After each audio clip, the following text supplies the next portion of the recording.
खबर आपको बता देते हैं। राजस्थान की पूर्व सीएम वसुंधरा राजे आएंगी बीकानेर। वसुंधरा राजे 2 दिवसीय दौरे पर आएंगी बीकानेर और यहां पर जूनागढ़ स्थित गणेश मंदिर में पूजा अर्चना करेंगी। जूनागढ़ स्थित गणेश मंदिर में पूजा अर्चना करेंगी। इसके अलावा विशाल जनसभा को भी संबोधित करेंगी। कल स्वर्गीय गोपाल जोशी को श्रद्धांजलि अर्पित करेंगी वसुंधरा राजे। और इस पर ज्यादा जानकारी के साथ संवाददाता अजय डेलू हमारे साथ जुड़ गए हैं। अजय, क्या जानकारी मिल पा रही है? बीकानेर के दौरे पर रहेंगी वसुंधरा राजे, क्या कुछ इनके कार्यक्रम यहाँ पर रहेंगे?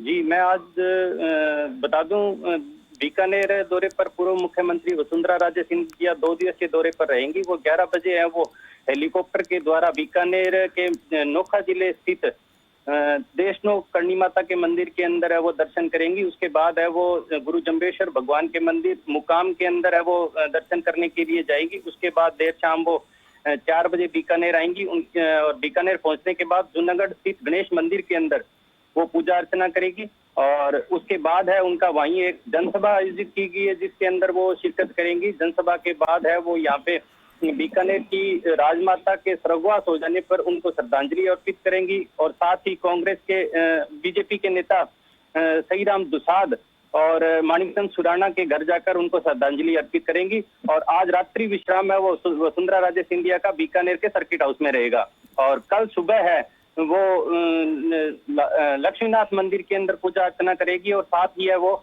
कल भी एक प्रोग्राम के अंदर है वो श्रद्धांजलि अर्पित करेगी। उसके बाद देर दोपहर तक वो चूरू के बीदासर तहसील के अंदर एक गांव के अंदर जाकर मूर्ति का अनावरण कर जयपुर के लिए प्रस्थान करेंगी।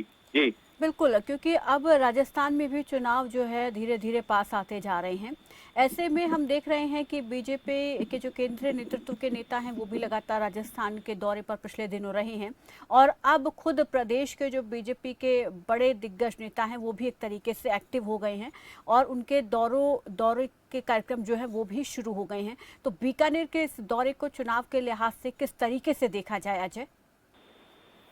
जी, वसुंधरा राजे सिंधिया का बीकानेर का जो दौरा है उसके अंदर बीजेपी सरकार के अंदर पूर्व में मंत्री रहे देवी सिंह भाटी का भी आज है वो बीजेपी के अंदर वापिस ज्वाइन करने का है वो सुनने में आ रहा है कि वो वसुंधरा राजे सिंधिया के उपस्थिति के दौरान है वो बीजेपी में वापसी कर सकते हैं।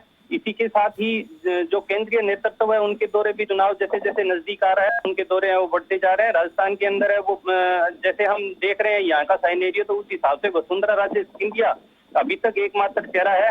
और वसुंधरा राजे सिंधिया के बगैर अगर अपने बात करें राजस्थान के अंदर तो केंद्रीय नेतृत्व को इसके लिए बहुत गहराई से सोचना होगा कि वसुंधरा राजे सिंधिया के बगैर अगर वो यहाँ से चुनाव लड़ते हैं तो मुझे ये लगता है कि बीजेपी सरकार है वो वसुंधरा के अलावा कोई अन्य ऑप्शन के अंदर यहाँ से जीत दर्ज नहीं कर सकती है। और केंद्रीय नेतृत्व की जहाँ तक बात करें तो अमित शाह जी ने अभी जैसलमेर का दौरा किया था और अभी है वो अन्य नेता भी है वो दौरा कर रहे हैं। बीजेपी प्रदेशाध्यक्ष अशोक परनामी जी ने अभी वसुंधरा राजे सिंधिया के बीकानेर दौरे के दौरान है वो मीटिंग की थी। हालांकि वसुंधरा राजे सिंधिया के बीकानेर दौरे के दौरान कोई भी पार्टी कार्यकर्ताओं से मीटिंग का कोई प्रोग्राम नहीं है। हो सकता है कि वो जूनागढ़ के आगे जो एक देवी सिंह भाटी जी द्वारा जनसभा आयोजित की गई है उसके अंदर कोई मीटिंग का रूप बन सकता है।